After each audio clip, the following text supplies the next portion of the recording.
Hi, everybody. Welcome to Chicks Talking Pics for another episode, another fun episode.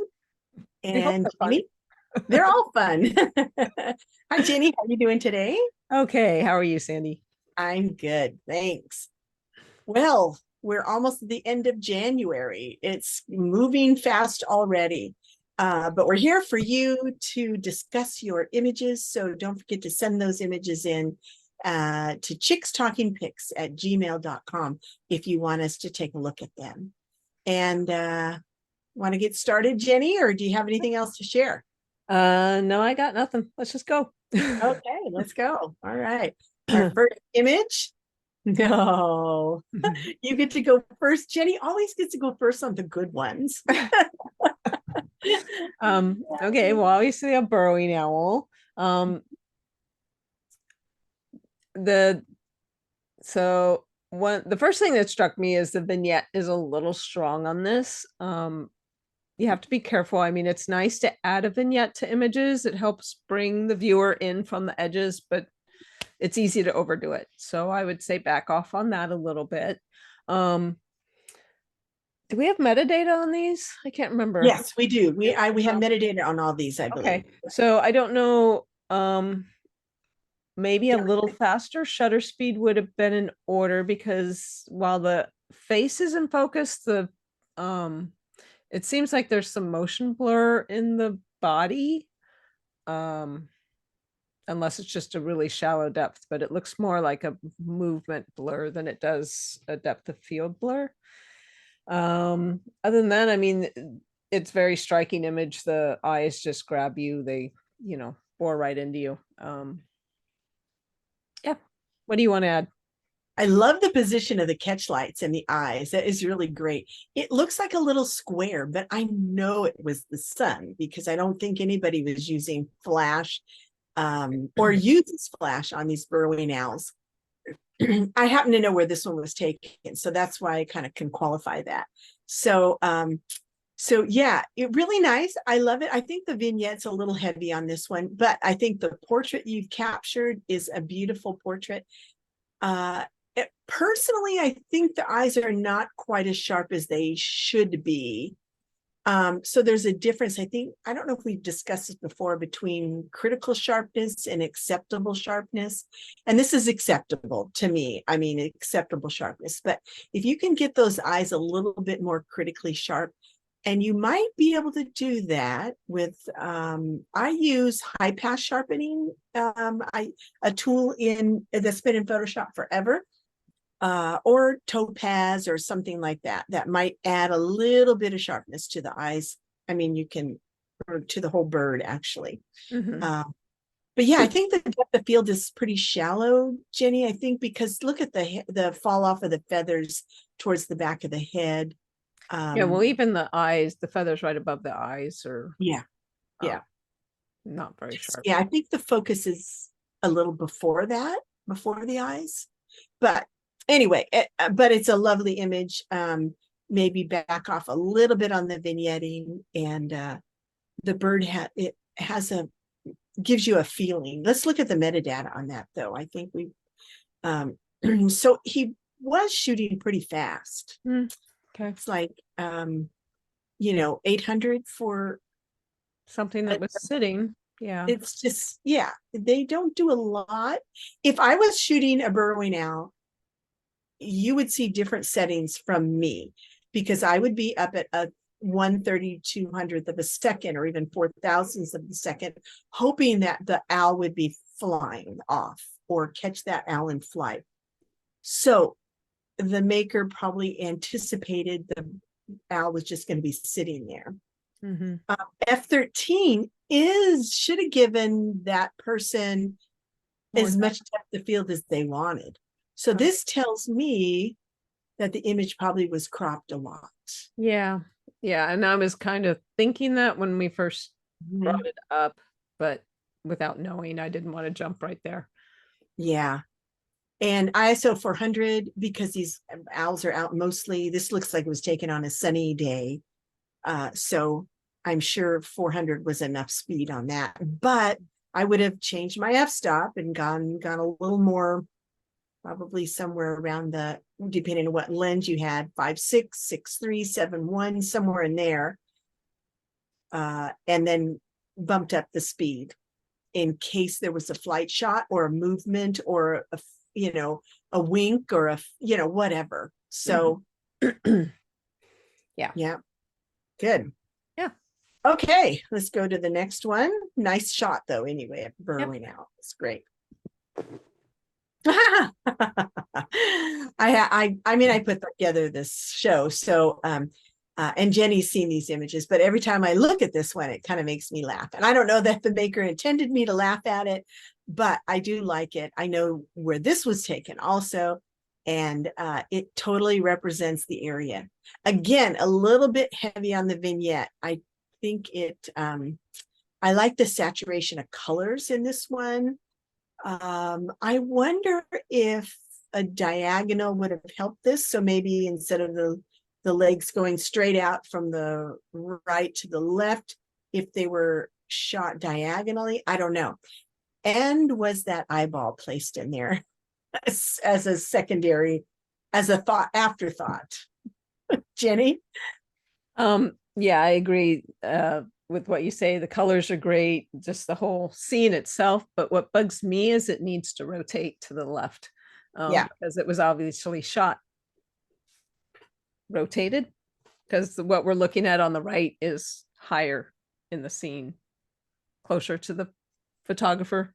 Make that clear than what's on the other side. And it always bugs me when I mean, rotating an image is fine, but when you can tell that it was rotated, it just throws me off. I want to turn it and look at it the way it was shot. So I mean, and when I was looking at these, that's what I did, is I rotated it and I liked it much better. It didn't feel. So when you rotated it, did you keep well, see, if you rotate it, you've got the legs that are diagonal and the wood that is diagonal. You've got it. I don't know. I don't know. You know what? I would like to hear from some of our viewers on their thoughts on these images. We don't get a lot of comments in this section, but I would love to see some comments about what you might do and whether or not you would want to see what we would do with an image. But that would require the maker to give us permission to mess around with their image. And I don't know that we want to go that far with people's images, but I'd like to hear from our audience, wouldn't you? To know what they're thinking. But in the meantime, I like this image. Can you rotate the image on your end and show people what it would look like? I have that ability. I don't think I do. Not in not in Dropbox. These are we put these into a Dropbox, share them, and then we goof around with because that's what I was watching it in, was Dropbox. But were you? Yeah. So what do you think about that eyeball that's placed in there? Do you think it looks placed in there, or does it look like it's part of the original scene? I think both the shoe and the eyeball look like they're placed, but that doesn't really bother me because there's a story that's obviously being told here. Yeah. And I mean, the shoe, I think, says more. The eyeball, I don't quite get as much. Yeah.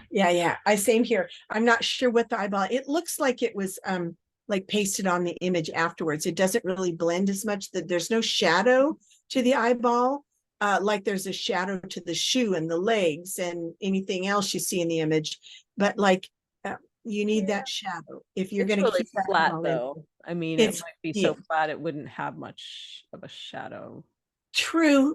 So I don't know if it was sitting there when the image was taken or just plucked in after the image was taken. So I would just force another little shadow in there, so it looks like it was part of the original image, which it might have been. We don't know. All right, let's look at the settings for that image. If we can go forward here, there we go. Oh, interesting. Pretty slow. Probably take that's slow. So the maker was probably on a tripod. Probably And was no, a lot of light there to be, because the ISO is pretty low as well. yeah, yeah. I mean, it's nicely lit. I like the lighting on it. I do too. Yeah.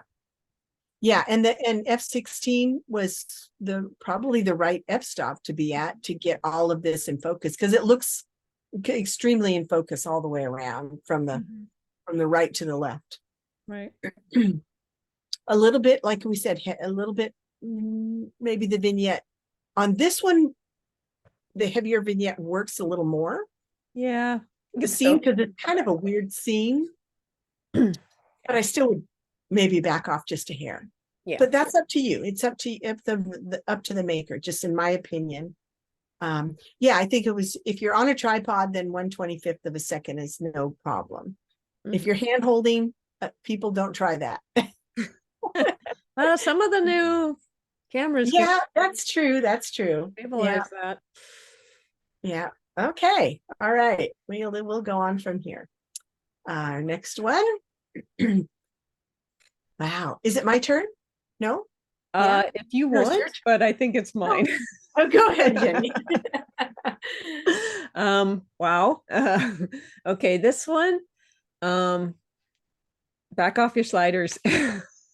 You went a little too far on the saturation and processing. It's got a lot of artifacting. If you see all the glowing areas up here in the sky, which is very cyan and not very natural either.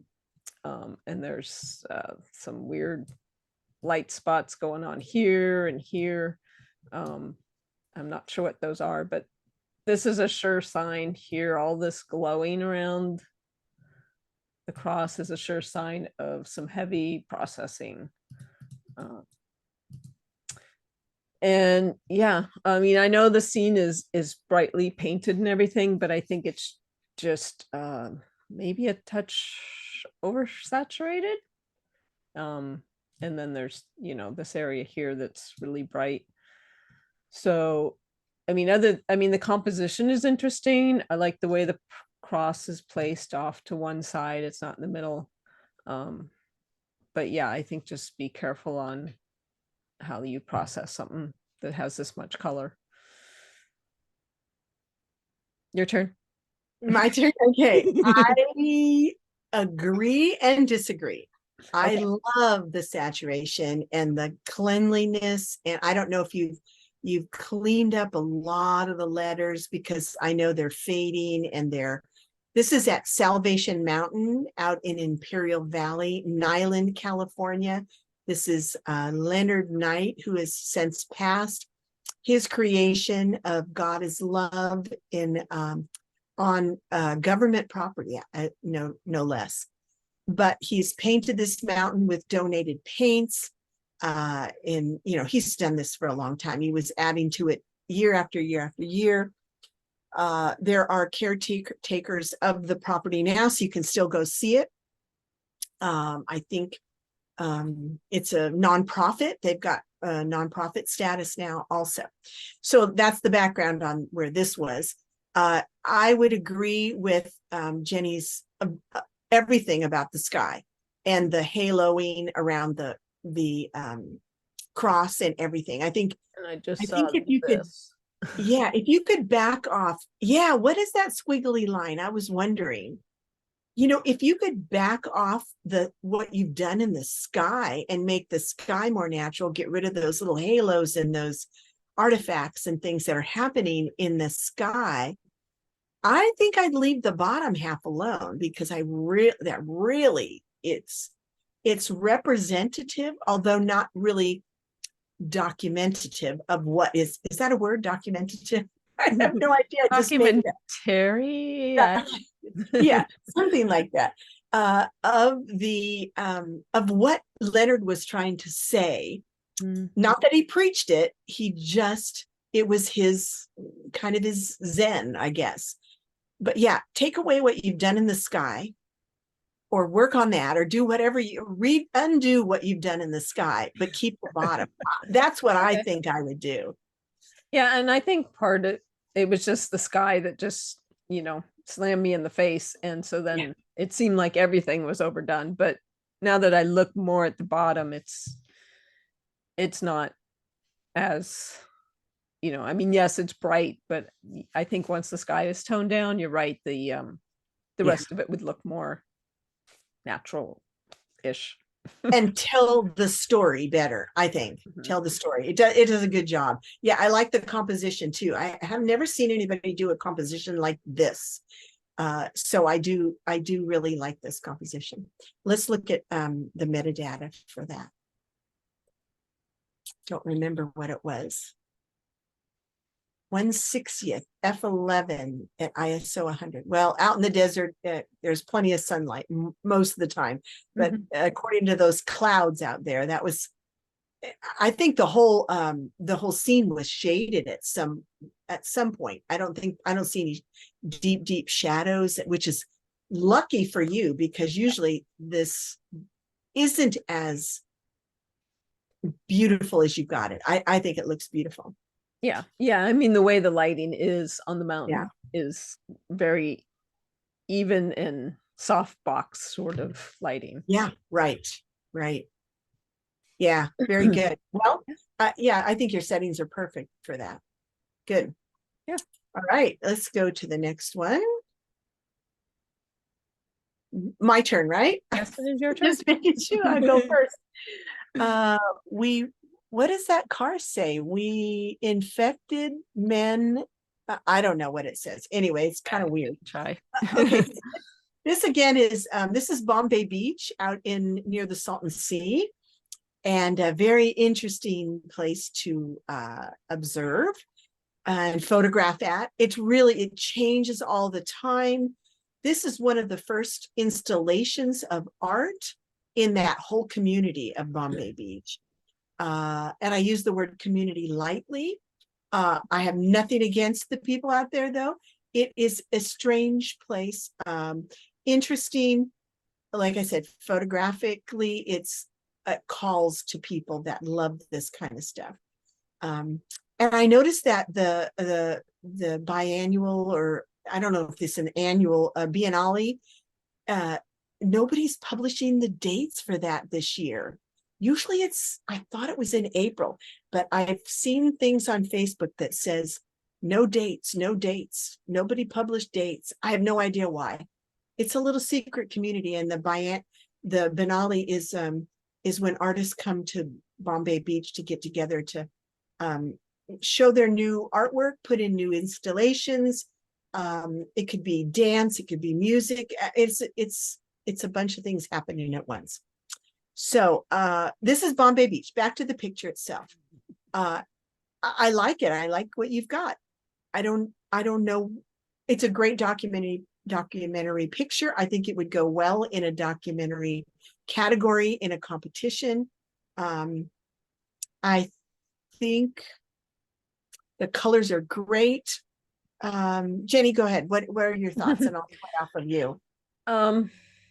I just keep looking at some of the areas, and not having been there, I don't know what some of this looks like. It's like down in this section where it's gray and then all of a sudden really brighter blue. I don't know if that's true to life or if that's something that, the artist was darkening and didn't darken everything. Good catch. And there's some of that up here in the building. It gets really dark light areas. So there's just kind of some weird lighting going on, which, I mean, there's obviously clouds, so maybe that's why. I think yeah, go ahead. It's just, there's a lot of I mean, I know the way it's documentary, you can't, like, the power lines are there, you can't do anything about that, unless you maybe changed your angle a little bit. But it's a little busy, but I understand the whole scene is busy. It just, there's areas that are really dark that maybe don't need to be as dark as they are.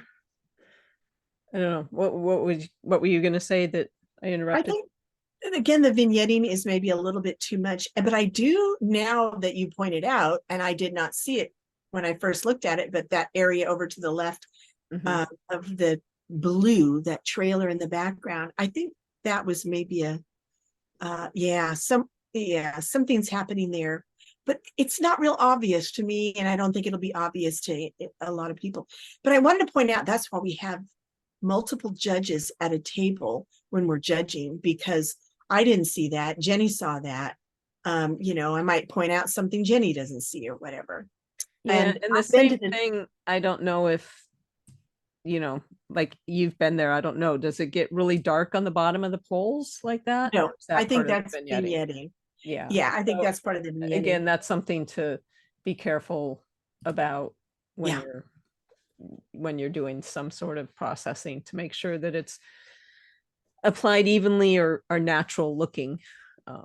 across the whole thing. And there's some bright spots on the orange vehicle that I don't know if they're supposed to be that bright, like around the Yeah, fender. that's probably true. That's Not probably sure.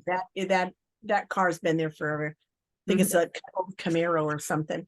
Um, yeah, yeah, I've been there several times, and this is a nice rendition of the sign. It actually that's the story to me, the sign, but then the Yeah. rest of the scene goes along with it. So you really don't, you can't pay for a ticket to see a movie here.